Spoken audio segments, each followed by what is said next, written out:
Chapitre 18. Les maraudeurs. Partie 2.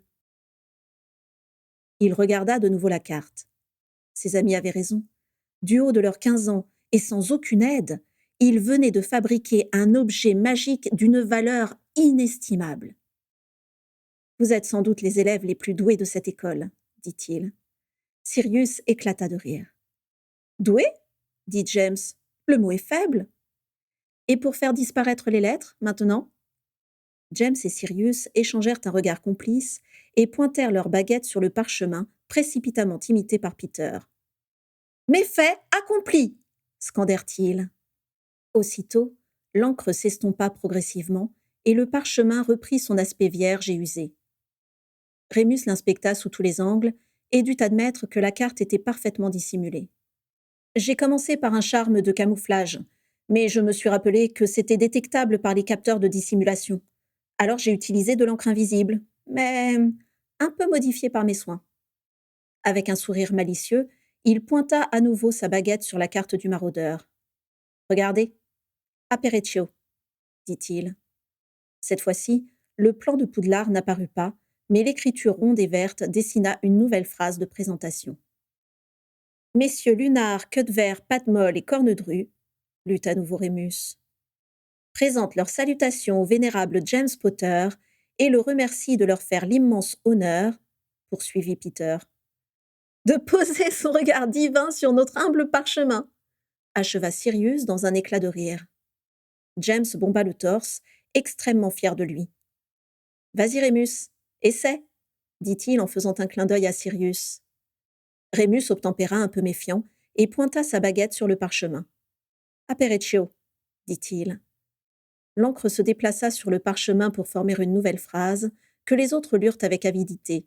« Messieurs Lunard, Queudevert, Patmol et Cornedru. » Rémus s'interrompit et leva vers James un regard exaspéré.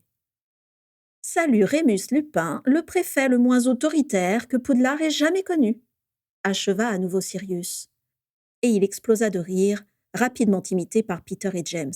« D'accord, c'est de bonne guerre, » concéda Rémus, rapidement gagné par l'hilarité de ses camarades. « Mais en même temps, ça vous arrange bien. Quand je pense que les professeurs espéraient que tu arriverais à nous raisonner simplement parce que tu portes un joli petit insigne brillant, » soupira Sirius en essuyant des larmes de rire au coin de ses yeux. « De toute évidence, ils se sont lamentablement trompés, » approuva Rémus. « Votre mépris des règles est tout simplement incurable. » Alors que James et Sirius s'apprêtaient à fanfaronner de nouveau, Flimant et Euphemia Potter les appelèrent à table, et les 4 garçons, absolument affamés, se ruèrent dans l'escalier en se battant pour passer le premier. Ils rejoignirent les parents de James dans la salle à manger, où 6 couverts étaient mis. Flimant Potter était en train de servir de généreux morceaux de volaille dans les assiettes, tout en les ensevelissant sous des louches entières de sauce aux morilles. « Joyeux Noël, les garçons !» dit Euphemia, en s'asseyant en bout de table à côté de Flimant. « Encore de la dinde farcie !» gémit James. « Tous les ans, c'est la même chose. Vous ne pouvez pas varier un peu. » « Si tu as d'autres idées, sens-toi libre de nous éblouir les papilles l'année prochaine, mon chéri, » dit Flimant en découpant amoureusement la dinde qu'il avait dans son assiette. Tous les 6 mangèrent avec enthousiasme, oubliant pour quelques instants les terribles événements qui venaient d'avoir lieu. « Papa, qu'est-ce que c'est ce truc ridicule que tu as dans la bouche ?» demanda James, lorsque lui et son père eurent englouti la totalité de leur assiette en un temps record. Flimant Potter sortit de sa bouche et regarda avec attention l'objet courbé et verni qu'il venait d'en sortir. « Ça s'appelle une pipe, » dit Flimant. « Ça me donne un petit style, non ? Les moldus mettent des herbes enflammées dedans, mais je trouve ça trop dangereux. »« Ça fait ringard, » grimaça James. « James !» s'indigna Euphemia. « On ne parle pas comme ça à son père, voyons. »« Laisse, ma chérie, » dit Flimant en continuant de mâchouiller sereinement sa pipe. « Il pensera, moi, quand ses propres enfants le traiteront de ringard, lui aussi. »« Ça n'arrivera pas, » assura James. « Tu vas voir, je serai le père le plus cool de la terre. Tout le monde sera jaloux de mes enfants. »« Je demande à voir, » sourit Flimant. « Tu sais, on est toujours le ringard de quelqu'un. »« Pas moi, » insista James. « J'ai l'élégance dans la peau. C'est comme ça, ne m'en voulez pas. Je ne peux rien y faire. Même si j'essayais d'être médiocre, je n'y arriverais pas. Tout le monde éclata de rire. En regardant James lécher son assiette en riant, sans essuyer de remontrance, Sirius pensa furtivement que s'il avait osé montrer ne serait-ce qu'un dixième de cette impertinence chez lui, il aurait été envoyé au lit sans dîner, avec en prime un énième discours à propos du fait qu'il était le raté de la famille. Avant d'être un bon parent, il faut déjà trouver quelqu'un de bien pour l'être avec toi, rappela Euphémia, en passant une main affectueuse dans les cheveux noirs et ébouriffés de Flimont. Je l'ai déjà trouvé, affirma James. Mais c'est mal engagé, tempéra Rémus. Non, c'est faux, répliqua James. Elle n'arrête pas de raconter partout que je suis un crétin arrogant, ce qui signifie que tu es un crétin arrogant, sourit Rémus. Mais non, enfin, tu n'y es pas du tout, ce qui signifie qu'elle est absolument dingue de moi. Flimont et Euphémia secouèrent la tête avec un accablement amusé. Bon, d'accord, je galère, admit James. Enfin, pour l'instant, rectifia-t-il aussitôt. Et si tu cessais de faire le pitre de temps en temps? Peut-être que ça l'agace si tu n'es jamais vraiment toi-même. J'y réfléchirai, maman, c'est promis. Bon, on passe au plat? James, enfin, c'était le plat. Après avoir englouti de délicieuses mousses au chocolat, James en dévora 3 en quelques minutes, ils s'éternisèrent tous les 6 auprès de la cheminée, enroulés dans des couvertures moelleuses, et se laissèrent lentement envahir par la torpeur en buvant des tasses d'infusion de fleurs d'oranger. Puis, quand Rémus se mit à somnoler, James et Sirius lui proposèrent d'aller se coucher, ce que Rémus accepta volontiers. James, tu habites au paradis, marmonna Rémus en s'étendant à côté de Peter sur le grand matelas posé entre les deux lits jumeaux. James et Sirius s'allongèrent dans leurs lits respectifs, surplombant Rémus et Peter de toute la hauteur de leur sommier. Il y eut quelques minutes de silence, pendant lesquelles les respirations de James, de Sirius et de Rémus devinrent de plus en plus lentes. Mais rapidement, la voix de Peter interrompit leur cheminement vers le sommeil.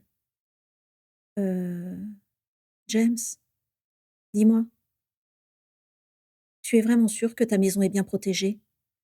Silence, Peter, soupira Sirius avec lassitude. James poussa un grognement approbateur et ensommeillé. Les mange-morts nous ont peut-être vus au pensionnat Wimbley, gémit Peter. Peut-être qu'ils sont à notre recherche en ce moment même. On entendit un bruissement de drap du côté du lit de James, signifiant qu'il se redressait sur son matelas. Pas de molle, est-ce que tu peux me rendre un petit service? Marmonna-t-il à mi-voix. Avec plaisir, dit aussitôt Sirius, qui savait déjà de quoi il retournait. Comment ça? Merci 1000 fois, dit James. On entendit à nouveau un froissement de drap, mais du côté de Sirius, puis un sifflement rapide, un son mat et la voix étouffée de Peter. Hé protesta-t-il en repoussant l'oreiller de plume que Sirius venait de lui écraser sur la figure. Ça t'apprendra à être un trouillard, rit Sirius, et emporté par son propre enthousiasme, il frappa à nouveau. Arrête un peu, le supplia Rémus, à moitié endormi. James, gagné à son tour par l'excitation, donna une petite tape sur la tête de Rémus. Bande de rames, aïe! Il venait de recevoir l'oreiller de Rémus sur l'épaule. Toi, tu ne perds rien pour attendre, dit James en se redressant dans la pénombre. Sirius et James étaient absolument ravis de la tournure que prenait la soirée. Tous deux saisirent leurs oreillers à pleine main et s'engagèrent dans la lutte. Les oreillers volèrent pendant plusieurs minutes, jusqu'à ce que celui de James se déchire et répande une marée de plumes à travers la chambre. Oh non! Gémit Rémus en commençant à ramasser des poignées de plumes. On fera ça demain, décida James en éparpillant les plumes que Rémus avait dans la main. Allez, au lit. C'est ma place, remarqua Rémus en le voyant s'écrouler sur le matelas. On dort avec vous, répliqua James sans bouger d'un pouce. Sinon, vous nous manquerez trop. Bien sûr, sourit Rémus en se frayant un passage entre les épaules musclées de James et le ventre rond de Peter. Sirius s'allongea en travers des matelas qui se trouvaient sur le sol, la tête sur James et les pieds sur Peter. Cornedru, tu es sûr que tu es sous ta forme humaine, grogna Rémus. Tu prends au moins autant de place qu'un cerf adulte. Absolument sûr. Regarde, en voici la preuve, rit James en lui pinçant le nez. Hé Chut, Rémus dit Sirius en pouffant de rire. Tu ne vois pas que nous sommes en train de dormir? Rémus poussa un soupir, à la fois résigné et amusé. Décidément, vous voulez ma mort, tous les deux. Le silence se fit progressivement, parfois troublé par un petit gloussement, lorsque l'un d'entre eux se remémorait un des fous rires de la soirée, ou par un éternuement lorsqu'une plume venait leur chatouiller le nez. Et un par un, James, Peter, Rémus et Sirius s'endormirent. Le lendemain, lorsque Femia Potter vint les sortir du lit pour le petit déjeuner, elle les trouva tous les quatre enchevêtrés et couverts de plumes. James ronflait, la bouche grande ouverte, et Rémus était contorsionné sous Sirius, entre James et Peter, mais dormait malgré tout. Oh, les garçons s'exclama Euphémia, à moitié attendrie et à moitié exaspérée, en allant ouvrir les volets. James répondit par un grognement, enfonça son visage dans ce qui lui restait d'oreiller et se rendormit profondément. Sirius, lui, était tout à fait réveillé, et ce depuis plusieurs heures. Il fixait le plafond. Ses angoisses lui avaient laissé un peu de répit pendant la soirée de la veille, mais elles étaient revenues à la charge au milieu de la nuit, et depuis l'aube, il s'évertuait, sans succès, à chasser de son esprit l'image de son petit frère encagoulé en train de piétiner les débris de tente au pensionnat Wimbley. Après le passage de Femia Potter, il attendit un peu, puis, voyant que ses amis ne bougeaient pas d'un pouce, il se décida à descendre dans le salon. Quand il fut en bas des escaliers, il vit Euphemia et Flimond Potter, tous les deux accoudés au comptoir de la cuisine. Devant eux, une radio énonçait les nouvelles du jour. Commençons notre bulletin matinal avec une bonne nouvelle. Le petit Nino, qui était porté disparu depuis l'attaque du pensionnat Wimbley, a été retrouvé sain et sauf. Il a sonné hier soir à la porte de sa maison, légèrement chamboulé, mais en pleine santé. Nous ne savons pas comment il s'est retrouvé là, ni comment il s'est sauvé du pensionnat Wimbley, ni où il était caché pendant ces quelques jours, car le petit Nino lui-même n'a aucun souvenir de ce qu'il s'est passé. La supposition la plus probable est qu'il ait pu transplaner quelque part grâce à ses pouvoirs, extrêmement puissants pour un enfant de cet âge. Je suis soulagée, soupira Flimont. Cette attaque était bien assez horrible pour qu'on y ajoute le décès d'un enfant. Les parents doivent être fous de soulagement. En plus, ce sont des moldus, renchérit Euphémia. Ils n'ont probablement pas compris grand-chose à ce qu'il s'est passé. Heureusement que leur enfant a réapparu. Tu as raison. Oh, à ce propos, je pensais à ces pauvres enfants qui étaient hébergés au pensionnat. Que vont-ils devenir maintenant qu'il est détruit? Eh bien, j'imagine qu'ils vont réintégrer leur famille, avec tous les désagréments que cela implique. Les employés du pensionnat qui ont survécu vont faire de leur mieux pour continuer à les aider, mais je doute que ça soit aussi efficace. Ils vont peut-être essayer de reconstruire une structure semblable, mais pour l'instant, ce n'est pas vraiment la priorité du ministère. C'est terrible, dit gravement Flimont. Tous ces enfants en détresse, et l'enquête qui piétine. Tu sais, j'étais au ministère hier matin pour proposer notre aide. Ils étaient tous en train de s'entre-déchirer. Ce pauvre Adam Clearing était là. Il était absolument dévasté. Je crois qu'il s'est échappé de Sainte-Mangouste malgré ses blessures. Maugrey était furieux contre lui. Et c'est vrai qu'il était méconnaissable, amaigri, ravagé par le chagrin. Ce pensionnat était sa maison. Et Éléanore l'a élevé comme une mère, soupira Euphémia. Pour la deuxième fois de sa vie, il a tout perdu. C'est tellement injuste. Malgré sa faiblesse, il était très remonté contre Croupton. Il l'accusait de ne pas tout mettre en œuvre pour retrouver les coupables. Mais il faut dire que la tâche n'est pas aisée. Aucun agresseur n'a été reconnu. Ils étaient tous encagoulés ou encapuchonnés. Aucun indice n'a été retrouvé sur le terrain, et les deux dragons ont disparu. Mais il a tout de même interrogé des suspects, n'est-ce pas? Tous ceux qui avaient déjà envoyé des lettres de menace à Eleanor Wimbley ou qui s'étaient prononcés pour la fermeture du pensionnat. Oh oui, bien sûr. Il s'agissait principalement de Collinard, et ils ont tous donné la même version des faits. Eux aussi célébraient Noël chez les Selwyn quand ils ont été attaqués de la même manière par des individus encagoulés, qui ont fait apparaître la marque des ténèbres au-dessus de la colline, ce qui expliquerait leurs blessures et le décès d'Arcadius Flint. Quel culot s'indigna Euphémia. Ce sont des mensonges, n'est-ce pas? Sans doute. J'ai du mal à croire que les partisans de Voldemort aient choisi la colline d'Émeraude pour cible. Et puis, ces collinards auraient très bien pu endommager volontairement la maison des Selwyn pour faire croire à leur innocence. Ah, si seulement l'homme qui a été capturé n'avait pas perdu l'intégralité de sa mémoire. Il aurait peut-être pu nous donner quelques indices. Sans compter que les réserves de Veritaserum du ministère ont mystérieusement disparu. Et les deux dragons? On dit que Narcissa Malfoy et Daisy Goyle en possédaient deux semblables. Elles pourraient être impliquées, elles aussi. Elles ont été interrogées également, et ont rapporté avoir perdu toute trace de leur dragon il y a plusieurs mois. Il paraît que l'interrogatoire de Narcissa a duré des heures, malgré les protestations de Lucius. Mais les inspecteurs n'ont rien pu en tirer. D'après eux, elle était véritablement en état de choc. Va savoir pourquoi. Tous les deux échangèrent un regard accablé. Et au ministère? Est-ce que Dumbledore était là? Oui, bien sûr, comme tout le Magène Magot. Est-ce qu'il a dit quelque chose? Il a essayé de se faire entendre, mais personne ne s'écoutait. Et puis, ça a dégénéré quand Croupton a accusé Dumbledore d'être incompétent face à la montée des idées extrêmes au sein des élèves de Poudlard. Tu aurais vu Dumbledore? Son regard est devenu glacé. Il a rétorqué à Croupton que son fils y était sans doute pour quelque chose. Dumbledore a dit ça? À Croupton? Devant tout le Magène Magot? Alors qu'il ne supporte pas la moindre critique? Oui, et à partir de là, comme tu peux l'imaginer, le débat est devenu complètement stérile. Malheureusement, je ne crois pas que Croupton ait pris au sérieux la mise en garde de Dumbledore concernant son fils. Vraiment, ce spectacle était décourageant. De nouveau, ils retombèrent dans le silence. Devant eux, la radio continuait de grésiller. Et maintenant, parlons de l'annonce qui vient d'être faite. Après avoir été désavouée par la majorité du Magène Magot, Eugenia Jenkins a présenté sa démission.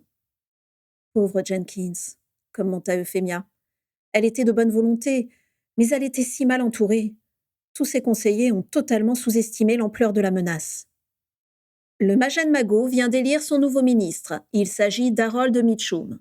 Dans son premier discours, notre nouveau ministre a déclaré que la communauté magique entrait bel et bien en guerre et que l'heure était à la mobilisation. Il a annoncé les premières mesures qu'il allait mettre en place. Proposer à tous les sorciers qui le souhaitent de s'engager aux côtés des aurores, accélérer la formation de ces derniers. Je n'arrive pas à y croire, souffla Flimont. Et notre James qui va grandir dans ce monde. Qu'allons-nous faire? Nous allons nous battre, dit Euphemia résolue. Nous allons faire tout ce qui est possible pour protéger notre pays. Entre leurs silhouettes, Sirius pouvait voir leurs mains étroitement entrelacées sur le comptoir. Il se demanda s'il avait déjà vu ses propres parents se toucher, s'effleurer, ou même se parler sans s'insulter copieusement, mais il dut admettre qu'il n'en avait pas le moindre souvenir. « Tu as raison, » dit Flimont. « Dès que possible, nous irons directement demander conseil à Dumbledore. Il saura ce qu'il faut faire. » Au bout d'un moment, Sirius tout sauta timidement pour signaler sa présence, et les deux parents Potter se retournèrent d'un même mouvement. « Sirius, mon garçon !» s'exclama Flimont sur un ton jovial qui avait perdu toute trace d'inquiétude. « As-tu bien dormi ?» Sirius regarda autour de lui, soudain désarçonné. Il venait d'être frappé par une évidence terrible. Ici, chez James, où il n'avait pourtant passé que quelques vacances éparses, il se sentait infiniment plus chez lui que dans sa propre maison, où il avait passé 11 années de sa vie. L'espace d'un instant, Sirius s'imagina retourner au 12 square Grimoire et réalisa que ce serait tout bonnement impossible.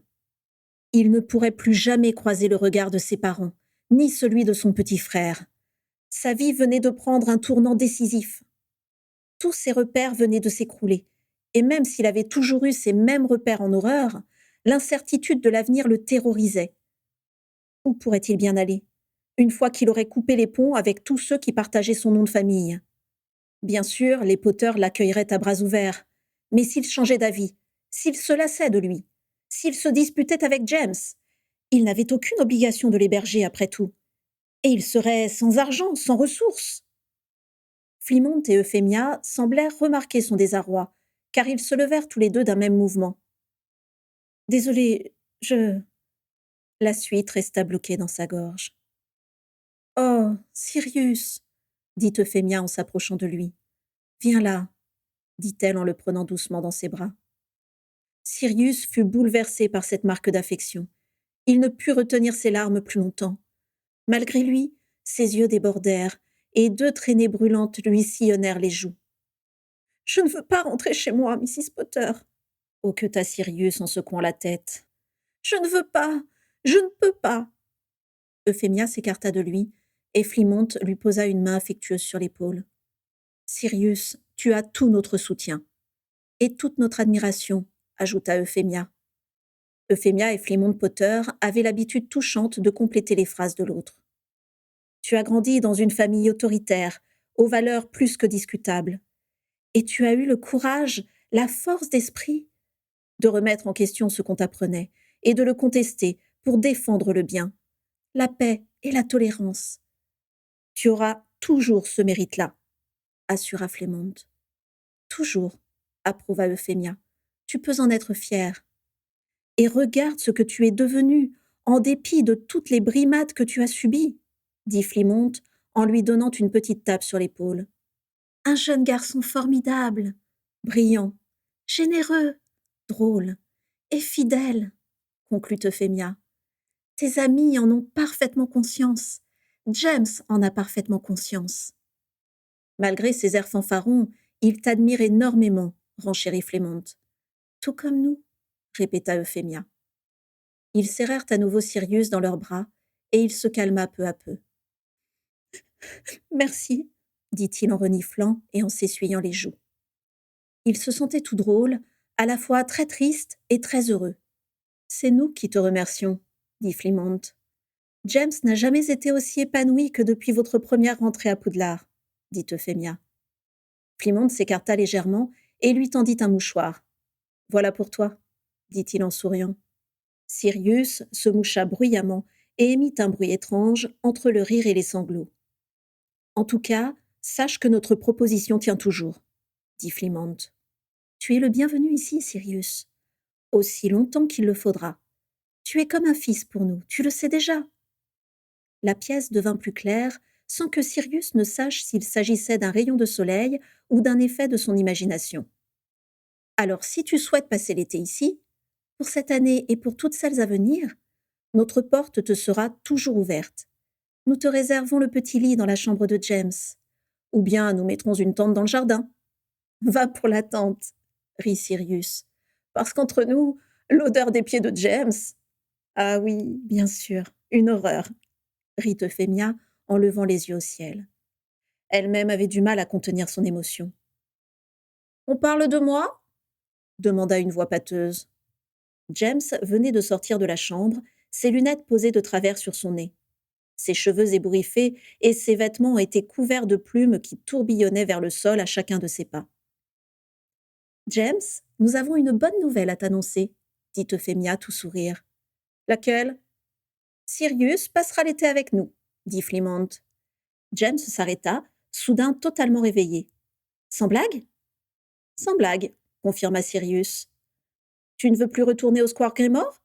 Sirius secoua la tête. « Plus jamais. » James éclata d'un rire joyeux, sauta au cou de Sirius et le serra dans ses bras de toutes ses forces, surexcité.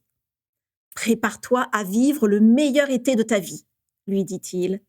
Puis il se tourna vers ses parents, toujours un bras autour du cou de Sirius. « Et vous, le pire !» Euphémia et Flimont rirent de bon cœur, et James se pencha discrètement vers l'oreille de Sirius. « Je te préviens, quand Lily acceptera enfin mes avances, je te mettrai dans la cave, » lui glissa-t-il, hilar. « On a le temps alors, » répliqua Sirius. Il sentait son cœur s'alléger de minute en minute et se demandait maintenant pourquoi il n'avait pas pris cette décision plus tôt. « Que se passe-t-il » demanda la voix de Rémus qui venait d'apparaître. Il était décoiffé lui aussi et tenait dans la main une taie d'oreiller remplie de plumes qu'il venait de ramasser sur le sol de la chambre. « Sirius a accepté !» claironna James. Rémus, qui savait pertinemment de quoi il s'agissait, sourit largement et s'approcha pour congratuler Sirius. « Je crois que c'est une bonne chose, » dit-il simplement. Peter apparut à la suite de Rémus, remettant en place ses cheveux châtains ébouriffés. Tous les 6 se contemplèrent pendant plusieurs minutes, sans savoir que dire. Et finalement, ce fut Euphémia qui rompit le silence en désignant la fenêtre. « Oh, regardez les garçons, il neige !» Et en effet, de gros flocons blancs tourbillonnaient à l'extérieur et commençaient à saupoudrer le jardin. James, Sirius, Rémus et Peter échangèrent des regards émerveillés, mais plus encore que les 4 garçons, Ce fut Flimont qui montra le plus d'enthousiasme. Il courut jusqu'au porte-manteau, revêtit une lourde veste écarlate et courut en chaussons vers la porte d'entrée. « Allez, les garçons !» leur lança-t-il en ouvrant la porte. « Tout le monde dehors, il est encore temps de fêter Noël !»